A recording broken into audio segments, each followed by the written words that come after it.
Hi, I'm Brittany Pacheco. Tristan Jones. And I'm Amber Churchwell. And we are the Watchers in the Basement. Welcome to a very special Wednesday pod about Wednesday. Yes, I did that purposefully. Very proud of myself for that. Quick shout out to everyone in the chat. My goodness, y'all. We've got Alex Zamora, aka Ducky. Yes, I said that on air. Alex, friend from high school. We've got Nick all the way in the UK, walking with the woods. What's up? Geeking out with Melly Mel. Appreciate y'all being here, as well as Trisha, aka the Texas Potterhead. Thank y'all so much for being here. I know y'all are looking forward to Wednesday. We here at the Watchers, Tristan, Amber, and myself, are very much looking forward to talk about Wednesday. It's a fun show. So before we get into it, I want to just put out here spoilers, y'all. This is not a spoiler-free pod. We're talking spoilers, we're talking plots, we're talking things that we liked, may not have liked, plot holes, things of that nature. Be sure to be warned, of course, spoilers ahead, and leave us a comment in the chat what you liked about the show, plot holes, things like that. Let's get that conversation going. So I'm going to kick it over to Tristan first. Tristan, what were your overall thoughts on the Netflix TV series Wednesday? Netflix TV series Wednesday. I thought was a very enjoyable watch. Got more enjoyable as the season went on. Ultimately, it's what it's supposed to be. It's a mindless, enjoyable show, which is reflected in the numbers. Wow, like a lot of people spent a lot of hours watching Wednesday since it premiered. But I enjoyed it. My wife and I, we binged like the first 6 episodes, and then we finished the last 2 last night. Thoroughly enjoying it. Very much looking forward to season 2. Looking forward to some improvements in season 2 that we'll talk about. But I enjoyed it. I give it a. I'm an English teacher. I'm a teacher, so like my grading is harder than. I give it a solid. A really good 7.9 out of 10. Okay. Tristan gives it a 7.9 out of 10. I get the whole teacher vibe. Like, listen, if I were a teacher, I'd be a hard grader as well. No one would want to take my class. Like, it's fine. It's fine. Also, quick shout out to Marion K. Hey, girl. Hey, thank you so much for being here. Glad you finished Wednesday today. I think she said she binged it all today and is able to join us for our pod. So, Amber, give us your overall thoughts on Wednesday, and where would you rank it? I really enjoyed it. I like the Addams Family. Surprisingly, for people who've listened to me and Brittany's other podcasts, I actually don't know a concerning amount about the Addams Family as I would Interview with a Vampire and Sherlock Holmes. Like, obviously, I dove deep into those, but I just casually like the Addams Family, so that's actually very surprising to some people. But I really love I do love it. I have seen the movies since as far back as I can remember. Love them. I did watch the original show back when I was in high school, but that was a long time ago. Yeah, I genuinely really enjoy it. I enjoy all like watching adaptions of it and twists and things of it. I just genuinely enjoy it. So I really was very excited for this, and I really liked it. I'm gonna do a 9, maybe higher than a 9, but there are some things that that we'll talk about later that I think could have been at least adjusted. Not completely changed, but just, tweaked here and there. But I'll give it a 9 because I really enjoyed it and I just had fun. Fair enough. Like I get that. It was entertaining. We'll talk a little bit more in depth, of course, in a little while. And quickly here in the chat, Trisha says that she loves the gothic Nancy Drew vibe. Definitely. If y'all haven't picked up on it, there's a lot of literary references throughout the show Wednesday. Tristan here, I'm going to divert to all that because he is an English teacher. That's his thing. Faulkner, the Faulkner.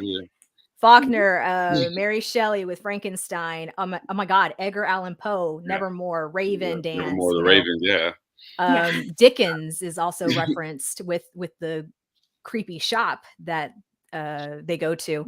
So Trisha said, like I said, Gothic Nancy Drew vibe. Mel says, like Amber, I don't know a lot about the Addams Family. However, I love the show. Kind of reminds me of Sabrina. Less disturbing, though. And Trisha also would give the show a solid 8. Respectable for sure.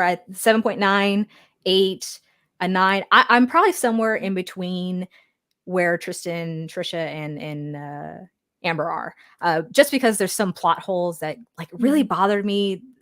There's some things in the finale that to me didn't pay off, which is a little disappointing. I feel like a lot of the shows that we've kind of watched lately, I say we, Amber and I, with like Handmaid's Tale, the finale just didn't quite hold up to the rest of the season, you know?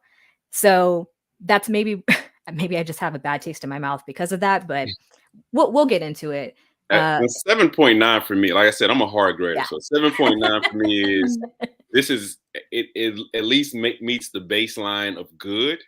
At times, really good, and I would watch this again. Like, can't ask for absolutely. Like, yeah, I'm actually rewatching the Addams Family, and I just finished. I'm like almost done with Addams Family. I'm going to start Addams Family Values in like later after the pod, because I wanted to go back to that before I actually rewatched it, because I would rewatch it and I want to rewatch it. So Raul Julia as Gomez Addams was just a treasure to us all. I mean, that's like the earliest that I can remember being exposed to the Addams Family, not the 1960s version. Yeah. Anything that precedes Raul Julia, I have no idea what went on, who's in it, but I know they're also really well regarded. So y'all, we're going to get into it now. Be sure to give us a like on this video. If you haven't done so already, don't forget to subscribe to this channel. We're on the road to 200 subscribers, so help us get there. So this show follows Wednesday Addams. She's a new student at Nevermore Academy, which is where her parents went to. It's like a boarding school. It's like a creepy kind of gothic vibe boarding school where there's a bunch of different type of outcasts, right? You've got sirens, werewolves, seers. Help me out, y'all. Like, who else is there that I can't Vampires? think of? Vampires. Yeah. Also, I don't know what the plural form of people who have telekinesis is. Telekinetics? Let's go with that, since we both came to that conclusion. We'll go with that. Yeah. Gorgons, yes. Right. Face. Yeah, no faces. That was faceless men. Yeah. Talk about faceless men. That's a whole new meaning. There we go. Yeah. So very interesting group of students. Like I said, they're deemed as outcasts. They're part of this normie type town. It's called Jericho, where strange things are happening. And many people, of course, associate the strange happenings with Nevermore Academy. Also, the principal, by the way, played by the wonderful Gwendoline Christie. She is a shapeshifter. So real quick, I'm just going to go through who stars in it, who plays whom. Jenna Ortega, beautiful casting with Wednesday Addams, who loved it. Perfect casting. Yeah, perfect casting. Absolutely loved her in the second season of the Netflix show You. And Wednesday Addams, now I'm not too familiar with the comics. I don't know if she had the psychic abilities or visions in the comics or in any of these preceding adaptations of Wednesday Addams, but in this show, at least, she has psychic abilities, right? I don't remember it, if that helps. Either. Tristan, you? I don't. I was a casual Addams Family fan, but I did love those movies while watching them. Right. Yeah, like I'm more familiar with the movies because I think we kind of just grew up with them. That's what we're familiar with. Exactly. And I don't remember it from like the older show, but again, it's been well over 10, 20, 15 years since I've seen it. And I don't have any knowledge of the comics, so I don't know for sure, but I do know that there are some differences in like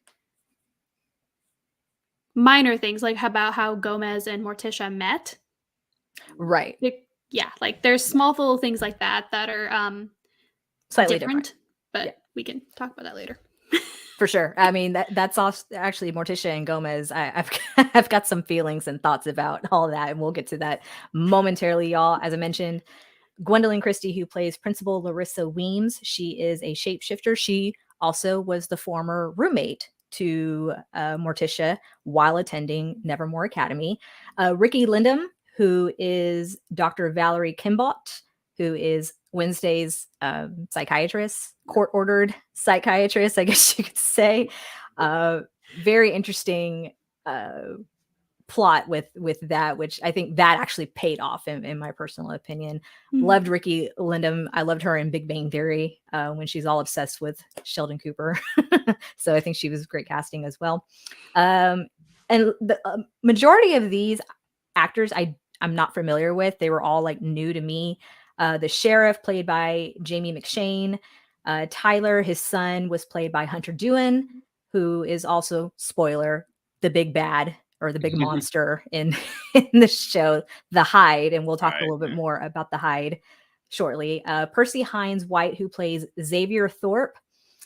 I think we can collectively agree amongst the watchers, we have no idea what his abilities are, like powers, things like that. So if anyone in the chat has any inclination whatsoever, please drop a comment, because we know his dad is a world-renowned psychic, but I don't know if that's the same thing for Xavier, even though he did have some sort of connection with the Hyde, like in the form of dreams.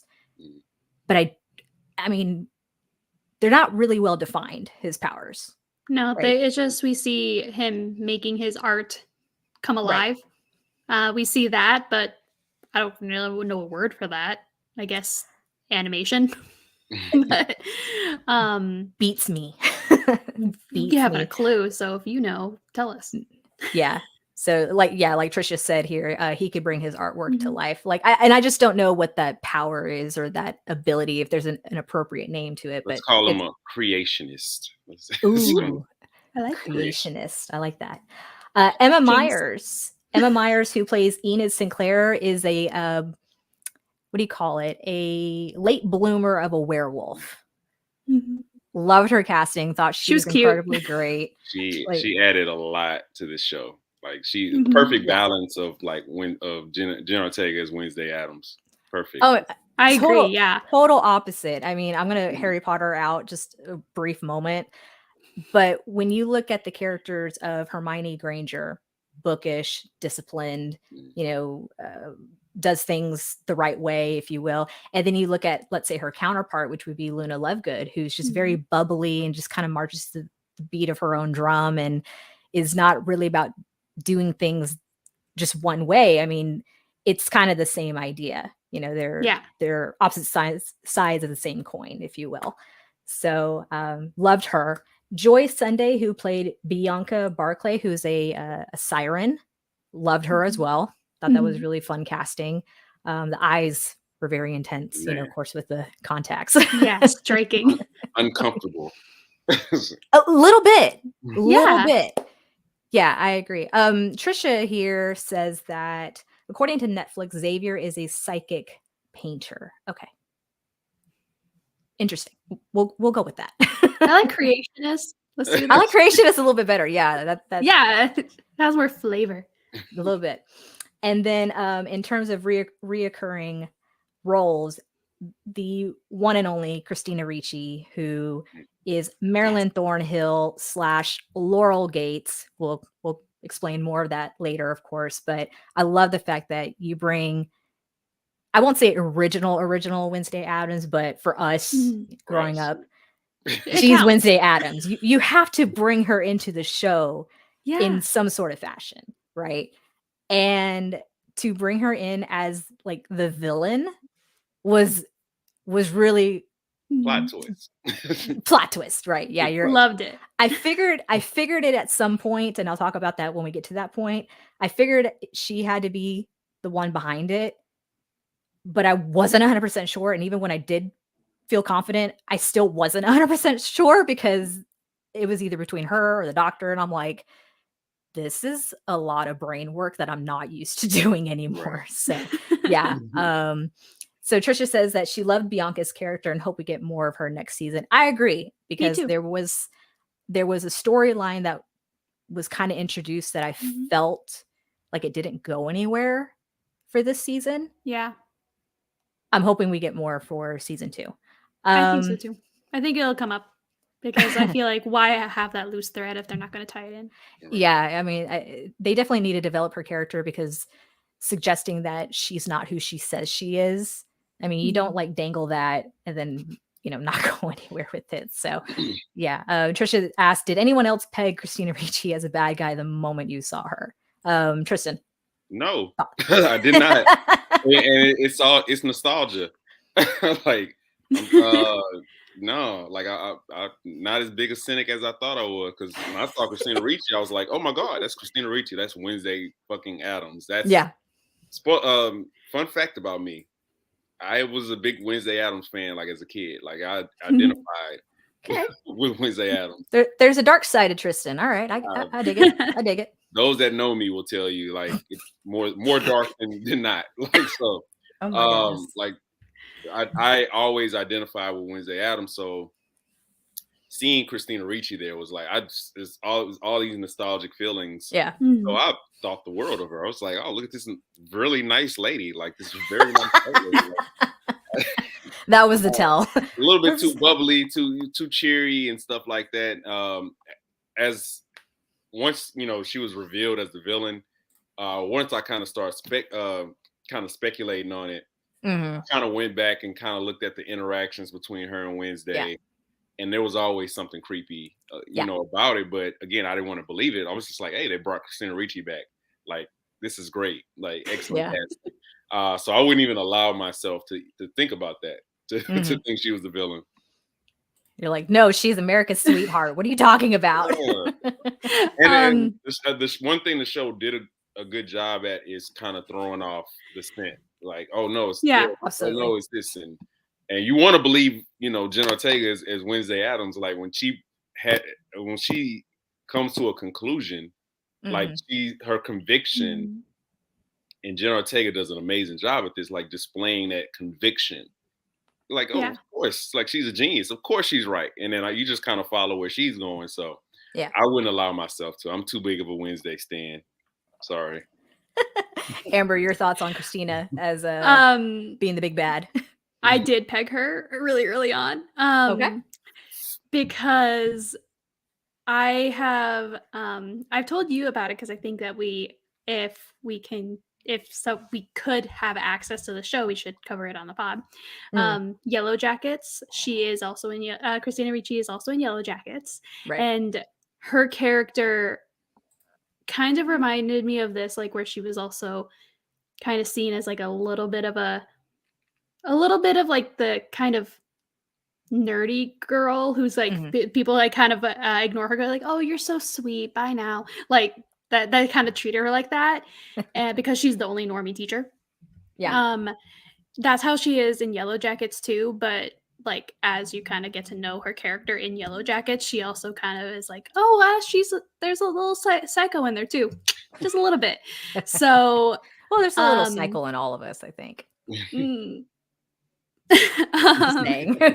Yeah, so I have seen her play that so well, because Yellow Jackets is a great show, amazing, and when the second season come out, I am so pumped because it's going to come out in spring. But yeah, she's in it, and so and also obviously the nostalgia of having her be Wednesday. I'm like, they can't have her play a minor character here. She has to be something more important, and like how the Texas Potterhead is saying that they kept pointing out that she was the only normie teacher. I was like, it's her, has to be her, because why else? And right, it's like you don't cast Christina Ricci in something and not make her important, like that. Yeah, exactly. So I'm like, I felt really, really bad because I kept saying it, and then when Wednesday was so certain that it had to be the psychiatrist, and I was just like, no, it's not. And I you definitely have that back and forth. Like, is it Christina Ricci's character? Is it the psychiatrist? Like, really, they or they could they be in cahoots True. together, right? So Tristan's like, no. Not I. Wouldn't Not allow I. myself to believe that. It didn't hit me until they started talking about the boots. Mhm. And I was Yeah. like, and I remember like her character was nothing but boots. So Yeah. that's when it hit me. It was like, damn. Mm-hmm. God damn it, Christina Ricci. One thing that surprised me is I saw an interview with Jenna Ortega, and she did say that surprisingly, they never really talked about their different portrayals of Wednesday. Mm-mm. Like they just didn't talk about it. And I think she was more of just trying to like respect that. Oh, I'm not trying to copy you, but She said it felt wrong. yeah, and She's like, it feels wrong to like be Wednesday when Wednesday is here. Yeah, and I completely get that feeling. I would be so intimidated having to play like an iconic character like that. Yeah. To the most iconic face of portrayal of that character. I would be having anxiety levels. So on that note, last two guest starring roles that I want to talk about, and I think a lot of us may have some feelings about it, the casting for Morticia and Gomez Addams. Now, we obviously grew up with the Raul Julia and Angelica Houston versions of these characters.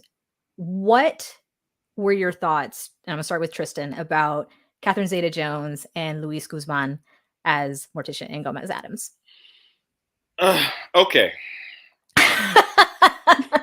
Sorry. Oh gosh. This is like one of those fork in the road questions, because there's two ways I can go. I can go how I truly feel from a critical standpoint, and this is a critical podcast, so I'm assuming that's where Brittany's like, hey, that's go ahead. Go ahead. You're an English teacher. You great hard. But I can also look at this from like the mindless entertainment portion. If I'm looking at it from a critical standpoint, this is not a good casting. It wasn't. Neither one of them captured, and this could be nostalgia. This could be just the reference point of a little bit of bias. Yeah. The bias. It's the perspective of the movie that I grew up on. Didn't like the portrayals relative to that particular film or film series. From a mindless portion, I mean, they were fun. Oh my god, like they brought fun. Again, this is supposed to be dark. It's Tim Burton. It's supposed to be dark. So you need these kind of bursts of joy or humor or something, even if it's mindless, even if it adds absolutely positively nothing to the story. You need those kind of bursts just to kind of, shake it up a little bit. So those are the two ways. Back to critical. Particularly Catherine Zeta-Jones, which is a disappointment because I love Catherine Zeta-Jones. You see how big I roll my eyes, like, oh my god. Since I was a kid, and like, man, this is Ocean's 12. Like, man, you are still Catherine Zeta-Jones. Wow. And I just think that her performance was so draw. It didn't, like, Morticia was like, she was lively, you know what I'm saying? Like Morticia is always like the life of the party. Like, and I can't imagine Catherine Zeta-Jones's portrayal of Morticia being that character that we grew up on. Gomez, I mean, I don't like making him. He seems so stereotypical, like it's so cheap, like. In fairness, Tim Burton did make the decision to revert Gomez back to the comic depiction from Charles Addams. So to make him, in terms of looks, short, more, what's the word? Porcine, is that the word? So in terms of looks, because like, I agree with like Raul Julia was, I mean, you talk about Morticia being the life of the party. That was Raul Julia for us, right? He was the big, flamboyant, over the top. Elegant, even though he was crazy at the same time. And I'm going to agree with Trisha here, who basically says that Luis Guzman was unforgettable or maybe forgettable is probably what you mean is as a Gomez Addams. Like he just wasn't, he didn't capture you. Yeah. right? And I agree with what you're saying about Catherine Zeta-Jones. Like Catherine, I love her too. Obviously, absolutely loved her in Zorro. I think that's probably one of the earliest. I probably saw this out of order. I think I saw Zorro first, and then I saw Entrapment like afterwards. So, she's a great actress. I think they're just not the right fits of character when it comes down to it, right? So Tristan, I'm sorry I interrupted. No, Please I continue. mean that you kind of finished my thoughts on like they just together they didn't seem like a great fit. Like the chemistry there seemed forced. It was hard to take either character seriously. Yeah. So I would just focus on Catherine Zeta-Jones. Like it's just fun distraction. Yeah. But I did not like her portrayal. Did not like Luis Guzman's portrayal. Very forgettable characters. Yep. Sorry, like when they're on screen, yet like I felt like they had to do extra stuff just to make them even forgettable. I mean, unforgettable while they were in the scene.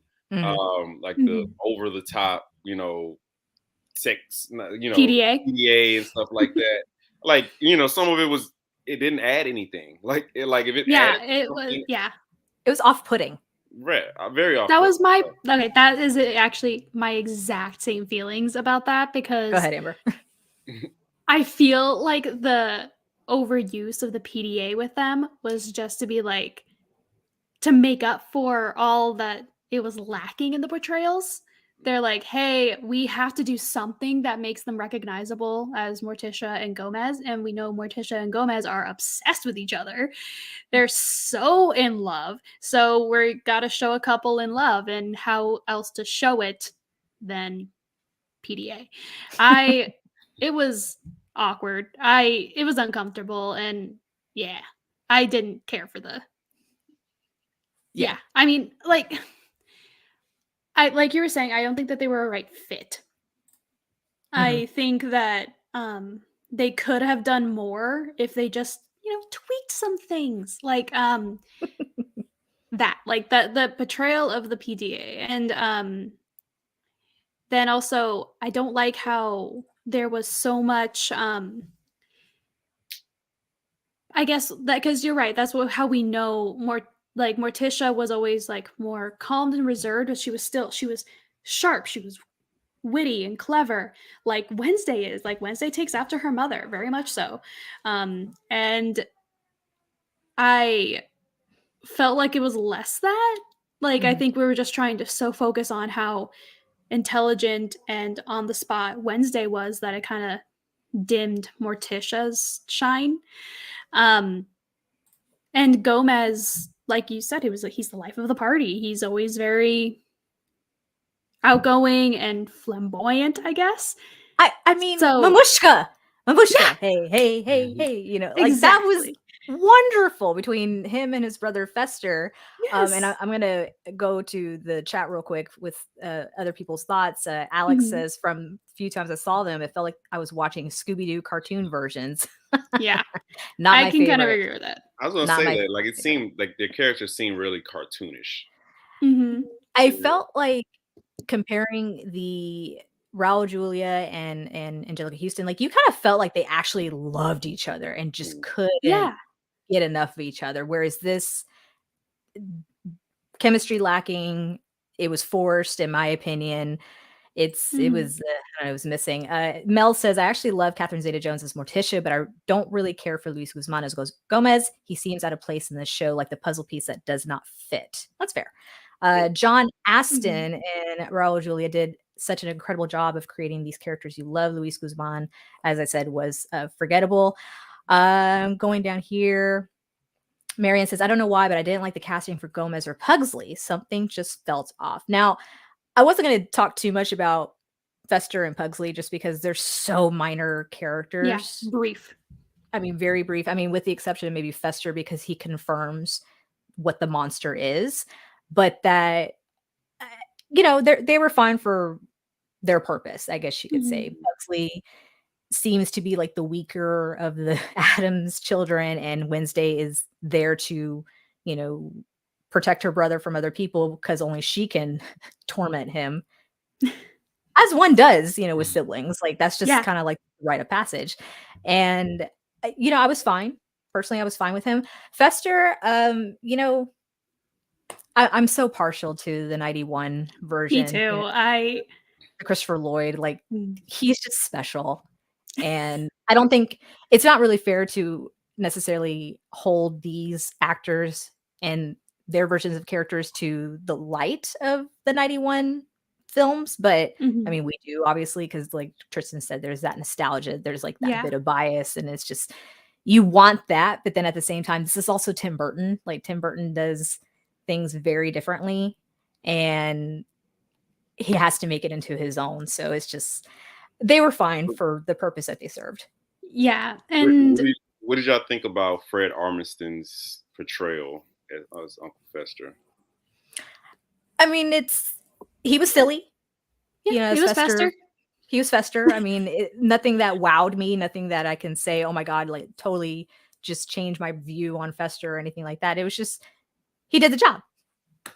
It was Yeah. adequate. It was adequate. I watched the series with my boyfriend, and he said, because he knows that actor from so many other things, that he's like, I kind of can't see him as Fester because I see him as himself.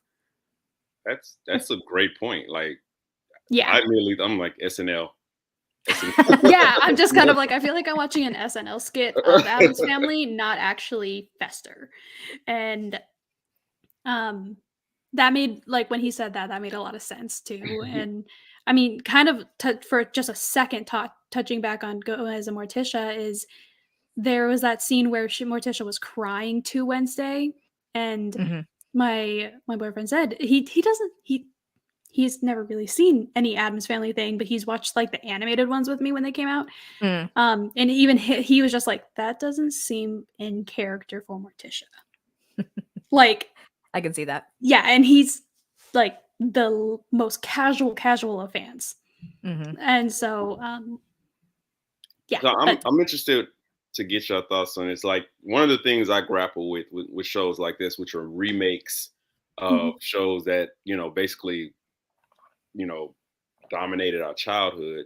At least mine. Like I haven't watched Addams Family like almost 30 years. Wow.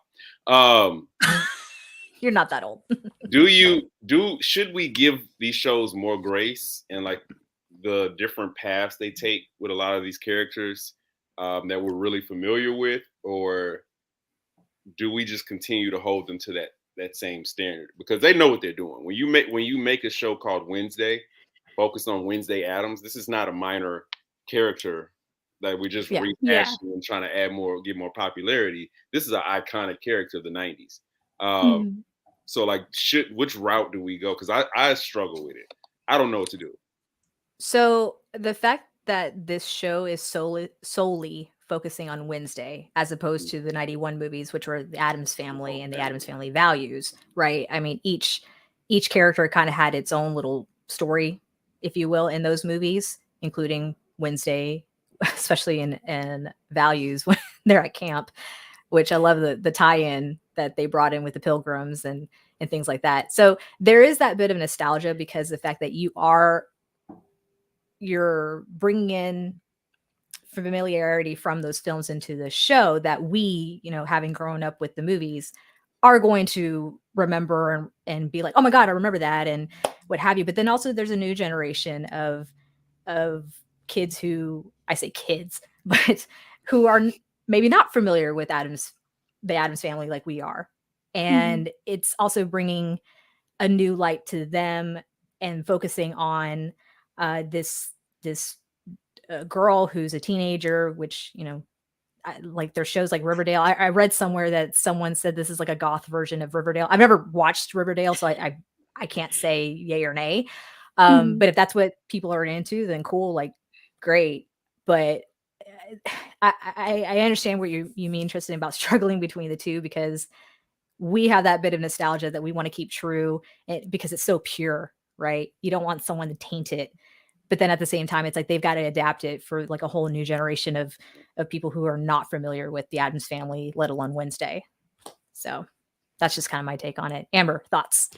Honestly, I love adaptions. I love remakes. It's been like that since I was a kid. Like I love adaptations and remakes and different takes and seeing how different people interpret things, but that's my personal taste. I like that.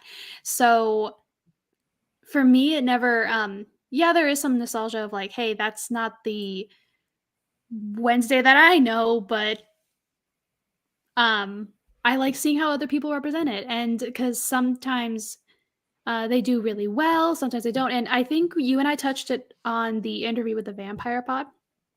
For anyone who didn't listen to that, because I read the books and I've seen the 1994 movie of Interview with the Vampire, I felt like the show, what changes they did were beneficial. So like any of the changes or adaptations that they did or got wrong, quote unquote got wrong, I didn't have a problem with, because I'm like, hey, I'm not mad about it. It benefited them. Right. I think that's a very similar here, but I think what a lot of, at least from what I'm seeing from social media, is a lot of people are very upset about how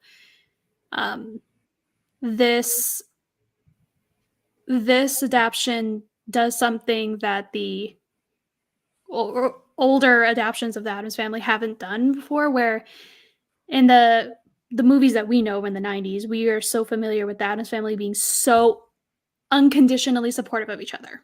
Mm-hmm. Always loving, regardless, like, hey, you do you, that's your own kind of fun, whatever.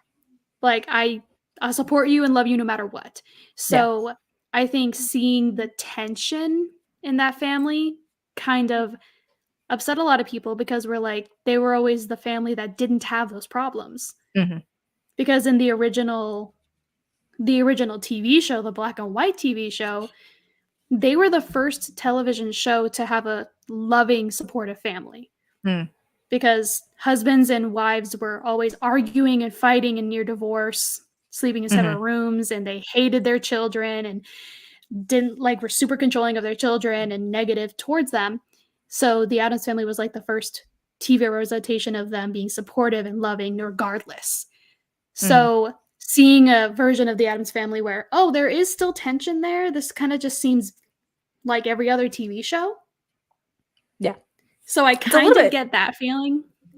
Yeah, it's a little bit more relatable in the sense because Amber, you and I talked about this offline, where Wednesday being kind of put off by her parents' PDA is just, it's very relatable. You know, we all go through that growing up. Even my parents, for example, they've been married for 50 something years. And when I see them kiss, I'm like, ew, you know, like I don't want to see that. Like, you know, of course. Yeah. It's whatever. But like, I get that with Wednesday, and then telling her mother, I'm nothing like you, which is very fair with all of us growing up. We want to be our own person and not in the shadow of our parents or our siblings.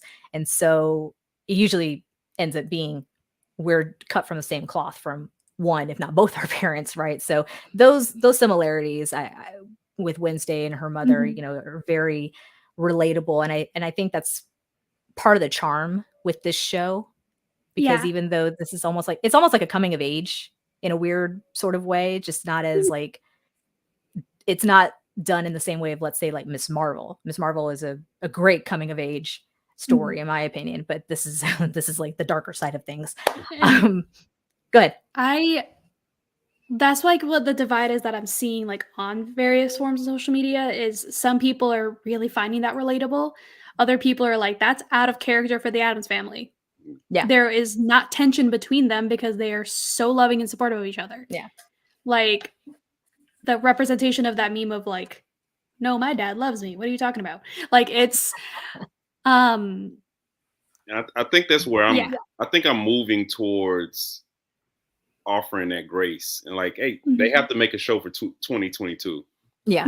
You don't make this show and put it on Netflix of all places to make like this hipster, you know, show about that just completely parallels the 90s film. So I think they did a good job, like all things considered. Absolutely. I mean, you ranked it 7.9. Amber gave it a 9. Trisha said an 8. I'm like somewhere in between all that. So yeah, but to kind of just go through the storyline and we'll be talking things that we liked, didn't like, could have done differently. I'll also be throwing in tidbits because I just like doing tidbits here and there. we're just going to go through the storyline where, when we first meet Wednesday, she's at a regular high school, outcast and all. Her brother's being picked on by, I guess, the water polo guys. Like, that's a thing. That was a choice of the bullies. Like what? Who decided that? I don't know. But anyway, like suburban New Jersey though. So that's fair. Although the show was filmed in Romania, which I think was really cool. Was it? Yes, it was. It was filmed in Romania. So, like I said, tidbits. I'm here for tidbits, y'all. I come in with facts. Tidbits. Sorry, I don't know why I'm saying that so much. Anyway, but yeah, it was shot in Romania. I don't know why I kind of thought maybe it was like the same set as WandaVision, because it kind of gave me the small town sort of vibes. But anyway, that's just beside the point. But after Wednesday, pulled a little prank on the water polo guys, releasing piranhas in the swimming pool, as you do. She's expelled from the school, goes to Nevermore Academy. It's a boarding school where her parents met, fell in love, et cetera, et cetera. And she's also in this universe, in this universe. Yeah. Thank you. She's also court ordered to go to therapy, right? Enter Dr. Kimbolt, who, is not afraid to take on Wednesday. Like she's up for a challenge, which is cool. And we're navigating Wednesday, obviously, throughout Nevermore Academy. You see the different groups of kids there. She clearly does not want to fit in with anyone. And if anything, she has like the bubbliest roommate of life. Enid is fantastic. She's, as I mentioned earlier, she's a late bloomer of a werewolf, but her side of the room is just so colorful. And like I said, she's just a bubbly personality. She's the school's like gossip queen, I guess you could say. She's got a blog or something. And this immediately made me think of the musical Wicked, which is Amber. Like, you should know this. This is like definitely the plot line of Wicked, where you have didn't notice, but yes, I didn't think about it until you said it. But yeah, the same setup. You have I'm spacing out on her name. Elphaba and Galinda. There you go. Alpha. She the Wicked Witch of the West. West East. Wow, I'm geography challenged. She is paired up with a very bubbly, roommate. Here we are with Wednesday. So same idea. But there's like this big festival that goes on. Also, sorry, I jumped. There's a normie, a kid in the cafe that we meet. Wednesday meets. His name is Tyler. He's kind of interested in Wednesday. This is like a big plot thing throughout the whole show. There's also Xavier, who is an outcast, who's also interested in Wednesday. Big love triangle between them all. But at this festival, right, there's kind of a ruckus going on with Rowan. Rowan is another outcast. I think he's a seer. I think that's what he was, who basically goes and attacks Wednesday because of this quote unquote prophecy. And we've talked about prophecies here on Watchers in the Basement for a very long time, thanks Game of Thrones. And basically, when people try to interpret prophecies, try to alter them, it just doesn't work out. So prophecy here is that Wednesday is destined to destroy Nevermore Academy. And Rowan was told by his mother before she died that he needs to basically destroy her before any of this can happen. In turn, he gets killed by a mysterious monster with big bulging eyes. Jeebus. That was weird. So that was pretty much. There'll be a brief rant on this creature, this monster. Let's dive into it. Let's go. You want now? No, let's do it. Do it. I was not a Tim Burton fan growing up. Okay. Thank you, Tristan. We appreciate you being here. Appreciate everything you've done for the. No, I'm sorry. I'm so sorry. I remember watching one of those Tim Burton movies. It wasn't for me at the time. Okay. And this was, I was really young when I watched it, like 7, 8 years old. So I just never went back to it. I would purposely avoid Tim Burton films because of my experience with the first one. I think this show is shot well. There's some moments in the woods and stuff where it just doesn't look that great to me. The monster was the most egregious thing. There's so many times I turned to my wife and was like, "This is the worst, like, animated or whatever monster I've ever seen in my entire life," and I hate seeing this monster. I hate when it comes up because it looks cartoonish. Yeah, And it does. it makes the does, show yeah, look a you're right. little Yeah. less serious. It's a little less serious to me. Yeah. That is Monster a is- horrible looking monster. Like, Yeah. what? Marvel like a- should have stepped in with help for creation of the monster. Just Like a saying. 10-year-old drew that. A 10-year-old drew that. Yeah, I agree. Like Yeah. 89 Batman. That's the only Tim Burton film I can like really stomach. But Yeah. Shout out to Justin, who's a part of Let's Freaking Do This podcast. Y'all go check that out if you're into music and such. They have guests frequently and they play live music, so that's cool. Trisha says, "You can't tell me the monster looks worse than the leprechaun, aka Crackstone." She and I talked about this the other day, Not wrong. and I didn't know what she meant until she sent me a picture, and I'm like, "Oh, yeah, I get it. Like that's a little disturbing." Yes, That's Leprechaun. Crackstone dropped some bars though. Let that be known. I actually love Tim Burton films, but I grew up on them because the Night Before Christmas came out, like, I think around when I was very, very, very, very young. And my sisters, who were older than me at the time, were obsessed with it. So I literally grew up with it. But I also hated the monster. So It was a bad monster. Yeah, it just didn't look great. And I think it's mainly because I like how I mentioned before, I like obscure weird things and I go down rabbit holes about that. I love the story of The Strange Case of Dr. Jekyll and Mr. Hyde. Like, I love you that do. story. Yes, you do. I've talked to you offline about this many a times. She loves the musical. Yes. The musical's great, but we're on a different podcast right now. I know. That's a different pod for another day. Yeah, you're trying to get me down a spiral here, and I'm not doing it. I love Jekyll and Hyde. And I feel like as a, I guess, literary monster, it's never really referenced that often or that well. Even though there are a lot of things that actually are based and inspired by Jekyll and Hyde, it's never really that blatant.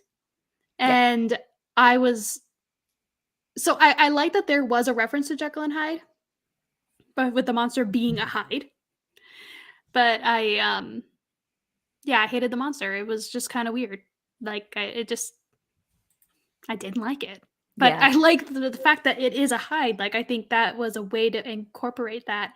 And like you were saying at the beginning, there's so many literary references and stuff that referencing The Strange Case of Dr. Jekyll and Mr. Hyde is one of them.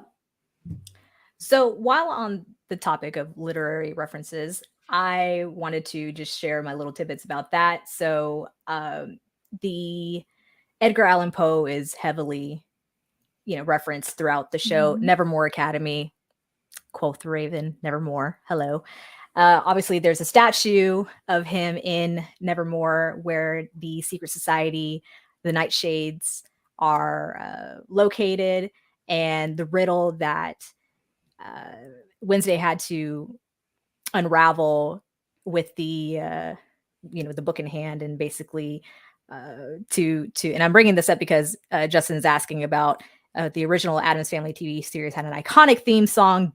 How does the music in the series compare to the 60s show and the film? So with this riddle that's being unraveled by Wednesday, the way to get into the secret society is none other than 2 snaps, which of course is very iconic to the Addams Family. So while the theme music is not used in this show, because Danny Elfman, who's a longtime collaborator with Tim Burton, did do the score for this show. Yes, it's wonderful. I love it. Love at that least man. we get the hints here and there with the occasional 2 snaps. And then also there's a line, I think it's Tyler to Wednesday about he goes, well, you're kind of kooky. And she looks at him and says, I prefer spooky. Yeah. So, you get those little hints here and there, which I thought were fantastic. So aside from the literary reference of Edgar Allan Poe, there's also the Poe Cup, which is like this big rowboat kind of situation, competition that Wednesday will take part in with Eden and the werewolves. Now, this is also a nod to just Tim Burton himself as director. So we do know that Tim Burton has directed Batman and Batman Returns. And in those movies, the villains are Joker. So in the Poe Cup, you see a group of Jokers. Wednesday and Enid and the rest of their crew are all dressed as Catwomen. And then also, I mentioned already about the riddle that Wednesday solves. The Riddler. Hello, Riddler, with the enigma of all that he did. And it's just, like those little nods here and there, I think were great. And then with the rest of the literary terms or references, Dickens, what was the shop called? The creepy shop that Enid and Ajax did at Outreach Day. It started with a U. I'm spacing out. I should have written it down. But anyway, it's a Dickens reference. And then, of course, with Mary Shelley, when Thornhill, Christina Ricci's character, hands Frankenstein to Wednesday to basically say, get your mind off things before you get expelled, which also kind of foreshadows Thornhill resurrecting her ancestor. Or did anyone else catch that, or was that just me? Because I feel really hit about that. No, you're not wrong. I'm looking up the name of the shop right now, actually. Marianne pulled it up. Pronounce that for me. Uriah. Yeah, there we go. Sure, I'm going to say that. Uriah. So yeah, that's the Dickens reference. So Tristan, for you as an English teacher, seeing these literary references here and there for the show, did it like add a little bit more value for you, or what? It adds more weight to Wednesday's character. Because she wants to be a novelist. Yeah, she's a novelist. And she's just worldly in general. Like she just knows stuff about stuff. So yeah, it added it, not necessarily I'm more of a nonfiction person. Okay. Like I teach nonfiction. Like the fiction that I do read is like, your iconic fiction. The Eyes Watching God and things of that vein. Invisible Man. But I'm mostly nonfiction, so I got a large amount of the references. Some of them kind of flew over my head because I'm just not reading Charles Dickens like that. But it does add more weight to Wednesday's character. Like, so we know all of these nods really are not just kind of setting up Wednesday, but these are nods to the audience. So this tells us what Tim Burton and the rest of the showrunners think about their audience, that they expect their audience to be well-read, worldly, high, intelligent, audience or viewers who would not only get these references, but kind of see the connection that these references, these allusions are making and to Wednesday's character as a whole. Like I said, it does make the show a little bit more serious, especially offsetting some of its unserious moments, which, makes the show better in my opinion. I agree. I really liked it. And actually, Brittany, I didn't go that way with the Poe Cup references because I thought they were all references to other work from Edgar Allan Poe. Because there is the Black Cat. That is actually one of the things he wrote. Yep. And I thought with I think it was the Joker boat with that had like the pendulums coming off the side of the ship, because the pendulum, like that's what I thought they were all referencing. And I haven't read all of Edgar Allan Poe stuff. I have like a collection of like the more popular ones, and like my favorite is the Mask of Red Death, but that's doesn't mean that I know all of them, right? Because there's just so much. He's got so much, Yeah, but and just to make it dark and give this to really give that tone and the setting of the academy, and Wednesday herself, who basically said that Mary Shelley was kind of like her favorite, but also her nemesis, because she was only 19 when she wrote Frankenstein, and Wednesday like wanted to beat that record, if you will, to complete her novel, have it published, and do mother and of whatnot. sci-fi. And she also quotes Agatha Christie too, which Agatha Christie is just phenomenal with her murder mystery writings. So, but throughout the show, we have the ongoing killings from this unknown monster until Uncle Fester confirms it's a Hyde, because he's also heard about it, encountered it, what have you. And so let's talk about the Hyde, because there was a lot of comments in the chat here about did anyone know about Tyler being the Hyde, and who was like controlling it, and what have you. So people thought psychiatrist and the Tyler, not Christina Ricci's character, of course, and like what gave off about Tyler being the Hyde. And Marion says here she felt that Tyler's eyes were the dead giveaway. Even in human form, his eyes were just very similar to the Hyde. So in terms outside of the looks of the Hyde, figuring out, we've kind of talked about how some of us didn't think that Christina Ricci was the villain. Some of us kind of thought maybe she was, but overall, like that back and forth and throwing you off the scent, like, did it work? Did it really achieve its goal? It did. I think that I should have felt more disappointed or something. I should have felt something when I found out it was Tyler. And this goes to, I guess we can start getting to some of the things we don't like about this show, but I should have felt something. And my biggest criticism of the show is that there are moments where there's some cathartic moments. There's some moments that really kind of are really touching, or just eliciting some type of emotion. And finding out that it was Tyler, not Xavier, it's like there was no emotional weight to that reveal in any shape, form, or fashion. Even after he goes to the dance, the Raven dance, which, by the way, it was Amber who pointed this out about Jenny Ortega. I want to call her Jenny Ortega. I feel like I know her. I'm going to call her Jenny. I'm not going to call her Jenna. Like we're cool like that. No, we're not. Amber, really quick, share with us about the little tidbit about Jenna Ortega and the Raven dance. And we'll get back to Tristan's point. Sorry. No, because I have a follow-up point to that. So yes. Go ahead. Jenna Ortega. I almost wanted to call her Jenny too now. Thanks. I know her. Yeah, besties. She actually choreographed that dance herself. She I saw an interview with her talking about how she asked to take that on. She was like, "Hey, can I do that?" And then she really procrastinated. And then she's like, "Oh, I really need to get on that because we need to film that." And she was really nervous because she says that she was very she's like, "I'm not a dancer. I'm very uncoordinated. I was so nervous." But she took inspiration from Fosse, from a couple of other I'm assuming these are popular people from dance, but I don't, other than Fosse, nothing rang a bell.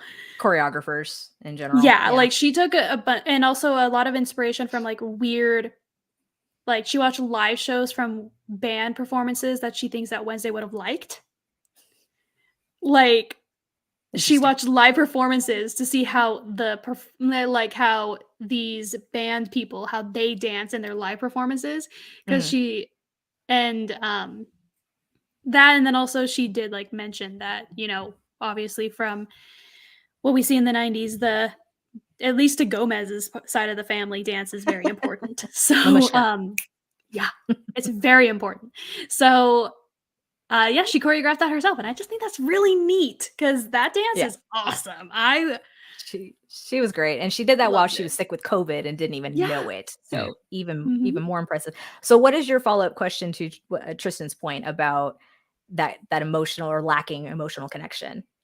I felt the same. Like I think I'm so used to shows misdirecting me Mm, so often that I really did think it was Xavier for a long time.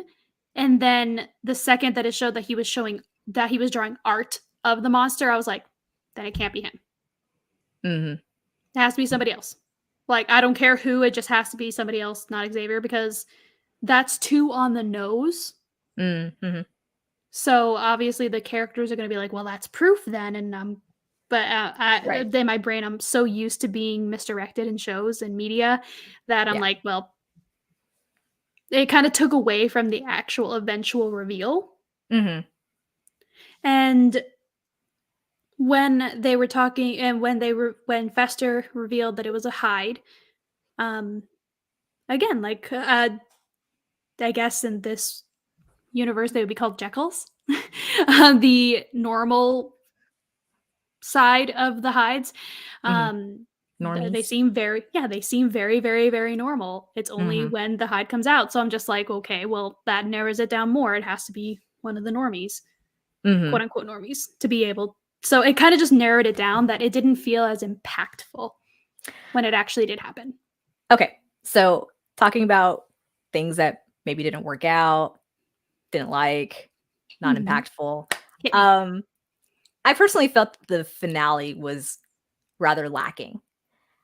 And the reason behind that is because you're talking about Wednesday and company kind of unraveling this mystery about these visions that she's having, although they might not be 100% accurate, at least according to Xavier, that, she's having these visions and having some sort of communication with a past ancestor, Goody Addams, who was an outcast during the time of Crackstone, pilgrim people who like he locked everyone up and like try to burn them to the ground as one does. Mhm.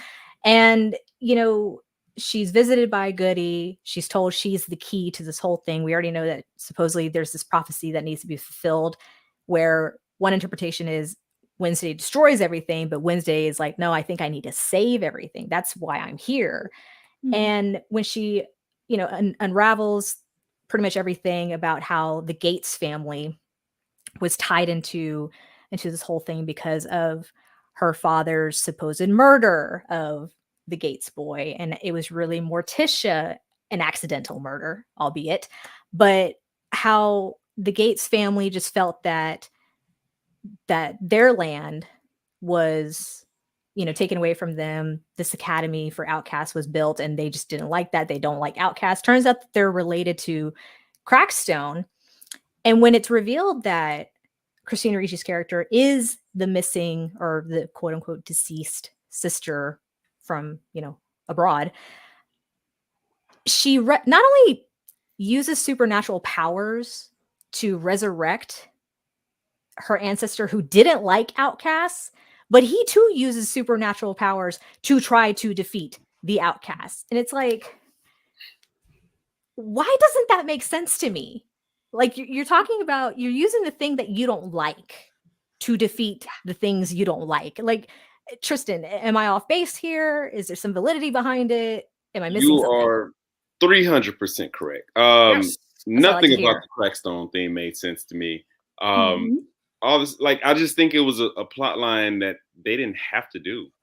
I think that was like, I think that's Yeah. like a matter of overthinking. How do we land this plane in this finale? Um, there was so with a lot of the things that happen in the show, there's just not enough emotional work being done over the course of these episodes to where we're supposed to care about Crackstone. Like, why am I caring about? Why am Also, I why is caring? his name Crackstone? It's a very That's bad yeah. name. Why am I caring about Xavier being, accused of being a high? Why am I caring about Tyler being, revealed to be the high? Why am I like? It's just not enough. Even with Christina Ricci, like Thornhill, turning out to be the big bad villain. Like, I should have I'm not saying like I need these breadcrumbs to Mhm. pick up so I can, not be as surprised when she's revealed to be the villain. But I should also care more about her character to where it is revealed that she's the villain, that I should feel something. I Right. should feel disappointment. I should feel heartbreak, betrayal. Um, Mhm. maybe this is the most gangster shit on planet Earth. Like I need to feel something. Um, attached to that particular moment. Yeah. And almost none of these moments in the finale pay off to me. I think, Mhm. you know, Wednesday and Bianca, like their bond, like I can feel something there. Definitely something's developing for sure. Hey, I've mentioned this on several pods, but I'm a father. Like certain things will make me cry, like tear up a little bit. So No.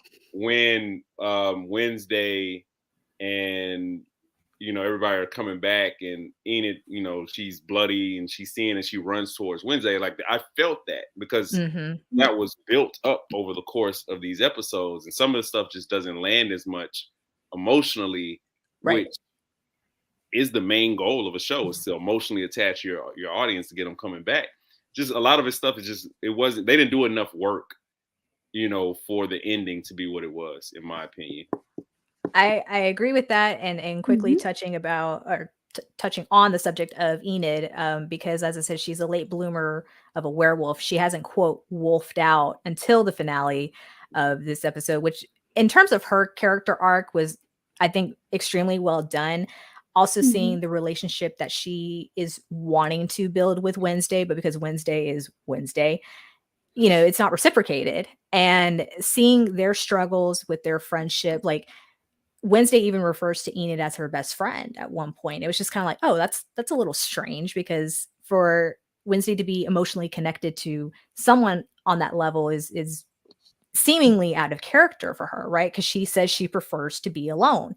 And so when Enid, expresses her frustrations, especially about the surprise birthday party and then how Wednesday tricks her to doing a do-over, but instead they're going to go investigate about this family, the Gates family, right?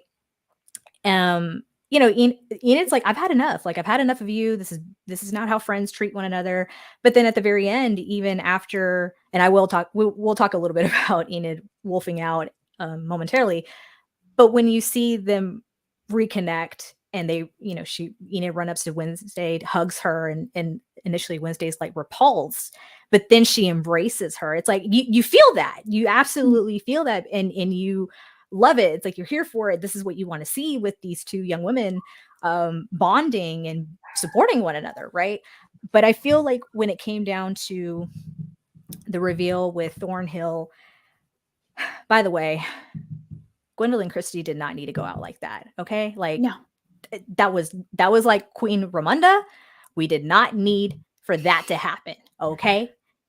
No. Also, touching on that, I wonder what are your? I know that it is very definitive because she died like literally on screen, but they did that lingering shot of her office that kind of felt like that storyline's not finished yet. To I me, took it as a that's Dumbledore the. approach. That's true. I didn't really. Sorry. I try not to think about Dumbledore. So, no, you're right. But I took it as more of a. I don't think that storyline is finished yet. I mean, she's a shapeshifter. Anything can happen. But with the use of Nightshade to, right in the neck Yeah, or whatever it was, Nightshade's quite deadly. you're right. So I don't Ex need Joffrey Baratheon. Tell Cersei. I want her to know it was me. God, one of the greatest lines in Ever. cinema history. Jeez. Love her. Yeah, she was the best. So yeah, that was one of the things I don't feel paid off in the finale. The other, well, before we get to the other, let's talk about Enid. Mhm.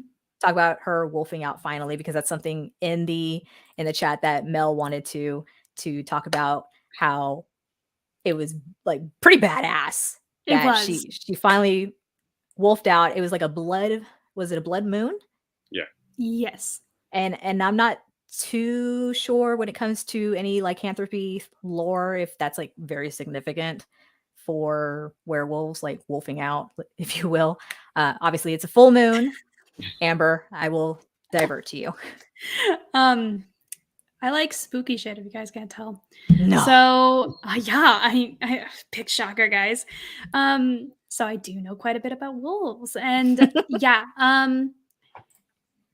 blood moons have at least been referenced in werewolf lore.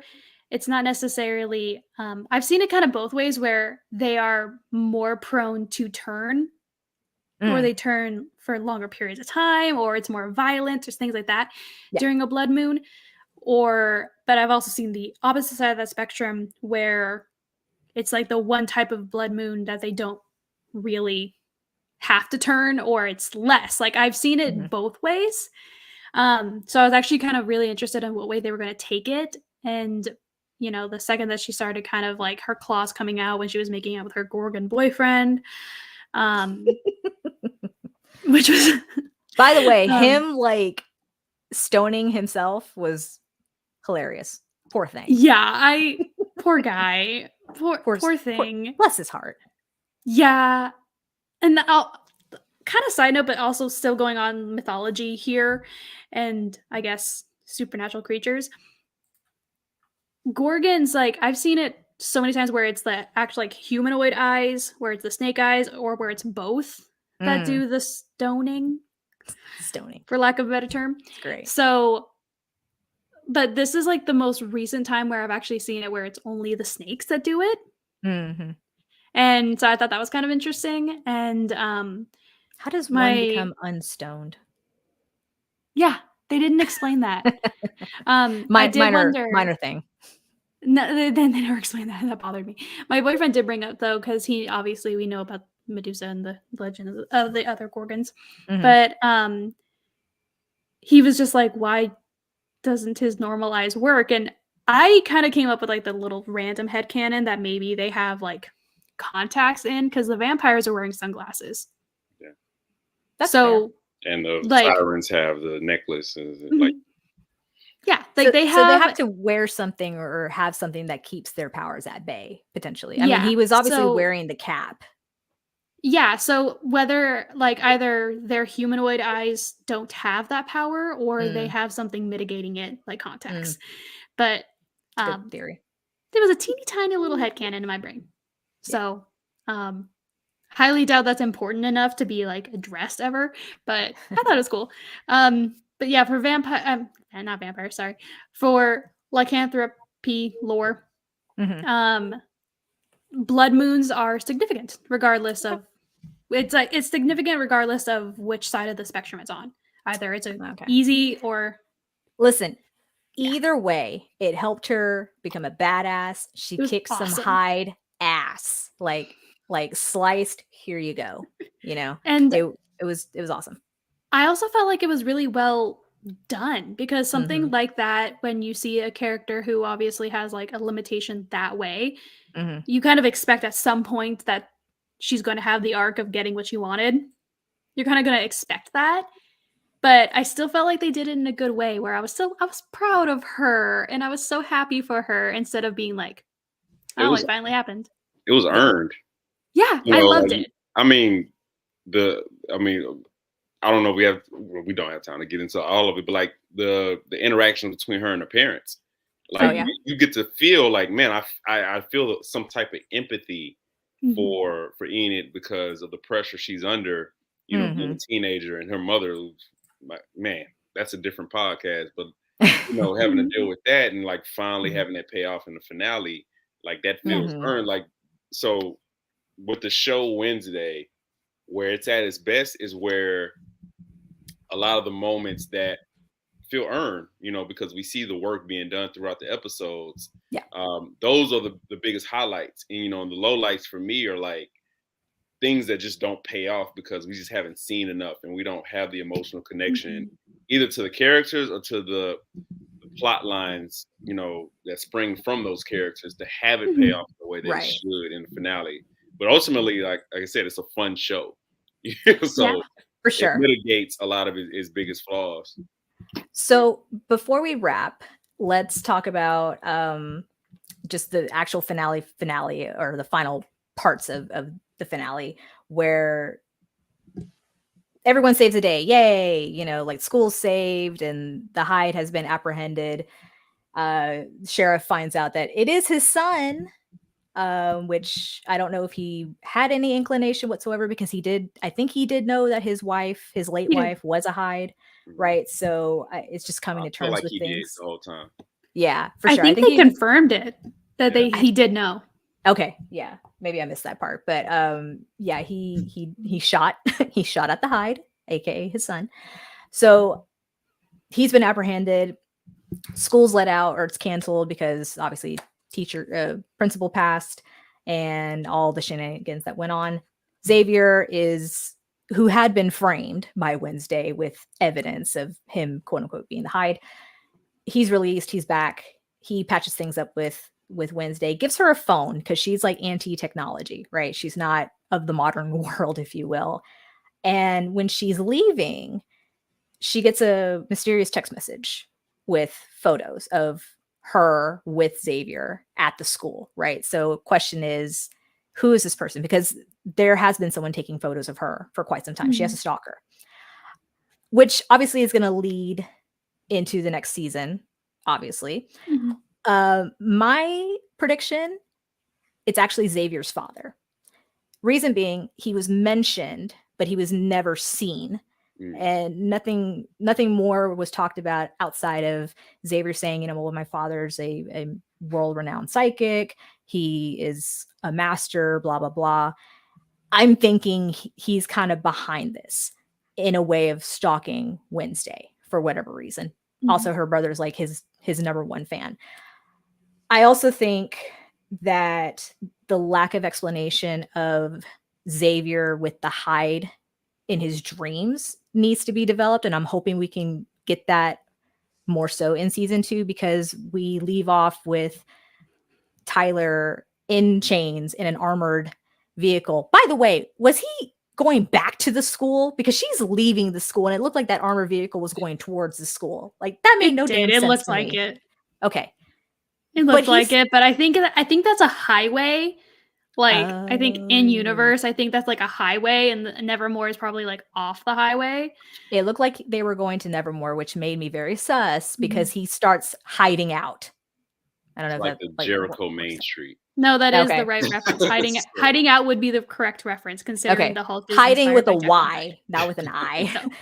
But yeah, but like the interesting thing about the Hyde is that it's dormant until it's unleashed, right? From either a traumatic experience, chemical something, or hypnosis. So we don't have explanation as to why he was hiding out at that moment because there's no longer a master who's controlling him. So is there someone else controlling Tyler from a distance? And could that same person be the same person who's stalking Wednesday? Maybe. We shall find out. I didn't think that I loved your theory that the stalker is Xavier's father, but I didn't connect it with the Hyde. I love how I just only refer to him as Hyde now and not not Tyler. Sorry, Tyler, you have no identity now. Yeah, sucks to be you. I didn't see that connection, but I mean, I wouldn't be surprised. But from what Fester's or like experience, I guess, with the previous Hyde was she was in one of the asylums that he was in. So as one gets a lobotomy, you can't just get one; you have to get multiple. Can't just get one. Yeah. No. Like you just got one. I mean, what? Maybe how weird. So I'm assuming that maybe they're taking him to some place like that, but or he escapes. Yeah, or he escapes. So we have much to look forward to, hopefully, when it comes to season 2 of Netflix's Wednesday. Not sure when that will come about, but I'm sure we're definitely going to get more for Bianca, who's the siren with the morning song app, because that was kind of laid out in References to a cult. Yeah, like they just it's a self-help app and they just want your money basically. And you get a trendy bracelet. Like how cool is that? Sure. So she's also apparently not Bianca. She has a different name. So hopefully that storyline will come into fruition season 2. Like I said, hopefully a bigger understanding of Xavier, his powers, how he's connected to the Hyde, and Tyler, like now that he's without his quote unquote master, is he still going to come after Wednesday when Wednesday comes back to Nevermore Academy in season 2? Season 2 will not be 8 episodes. I can guarantee you that. That seems to be the sweet spot for Netflix shows, though. Well, especially with pilot seasons. That's fair. Yeah. The most popular ones are not. So, like, I think the first season of Schitt's Creek was like, what, 12 episodes or something like that. Oh, wow. Everything after that was like 18 to 20, right? Gotcha. Like it just exploded in popularity, and Wednesday beat Stranger Things. So that was a big deal because I haven't watched Stranger Things, don't particularly care to, but that was a big deal. I've watched the first 2 seasons. Okay. I fucking love Stranger Things. As soon as this break comes up, I'm Succession and Stranger Things. I'm there you go. Succession and I'm finishing Stranger Things. There you go. Yeah, like we're gonna definitely season 2. I think will be longer. We'll see hopefully see some of these characters more fleshed out, some of these storylines more fleshed out. Like I'm supposed to care more that somebody's stalking the main character of the show, like who was named after, and I just didn't care. Like it just didn't. It wasn't enough. It's not like Gossip Girl where you you get the XOXO like after every episode or whatever. Like this is. I'm learning more about you, Tristan. I've never watched Gossip Girl. Me either. We can have a conversation about Gossip Girl. Oh my. Okay. We can talk about it. That's a different pod for a different day. All right. Let's that. But great show. Great first season, popularity wise, entertainment wise. I'm very much looking forward to seeing more of these characters, just caring more about these characters. But when I do care about these characters, they definitely hit the mark, in my opinion. Couldn't agree more. Mel in chat says she and her husband were talking about this earlier. How cool would it be for HH in Universal? Is that the Hollywood? Hollywood. You're gonna have to help me out, Mel. I'm not great with acronyms when it comes down to Universal stuff. Puts together a Wednesday house. So is it is it the Halloween Horror Nights? Is that what it is? Hollywood Horror Nights Universal. I love that. There we go. I had to think about that. Wow. I wouldn't have known the acronym. That was a deep dive for me. Wow. Yay. I was not even going to try. Shout out to you. No, that would be amazing if they did a themed You were right. Wednesday house. Yes, Hollywood Horror Nights. Yay, one for Brittany. Yeah, that would be very fitting, very appropriate, needs to happen. And we all need to go to Universal so that, can for sure happen. That'd be great. I always wanted to go to Halloween Horror Nights, so I'm 1,000% down for that. That's true. All right, so that will conclude our review on season 1 for Netflix Wednesday. We hope you all enjoyed this review. Thank you so much for everyone who joined us. Geeking Out with Melly Mel, Justin, let's freaking do this. Marion K. Let me see. Trisha, the Texas Potterhead. Alex, my friend from high school. Christian, a big dorks. And did I miss anyone else? I hope not. If I did, I apologize. But thank you once again for joining us for the live chat. If you haven't done so already, be sure to subscribe and like this video. Don't forget to follow us on social media, Facebook, Twitter, and Instagram. That's Watchers Basement. Use that same hashtag when talking about us to help our audience grow. We're on the road to 200. And lastly, follow us on our audio podcast. That's Apple Podcasts, Google Podcasts, and Anchor. And Spotify. Thanks to Anchor.fm. Be sure to give us a 5-star rating. And we will be back one day soon for another review. I know Tristan is currently doing a review on Yellowstone. If y'all haven't checked that out, be sure to do so. Their latest episode just dropped at time of recording yesterday. So fun pod. I'm not watching the show, but I need to because it's Watch wild. Yellowstone. It's wild. So Frank sat me down and he made me watch the first episode. I'm going to do the same to you. Frank might Watch need to the do the first same thing with me. episode. Yeah. First Yeah. episode it will reel you in. Yeah, for sure. And as always, Tristan and Amber, thank y'all so much for joining me here with talking about Wednesday. Good times. Thank Hey. you. Y'all have a great rest of your night.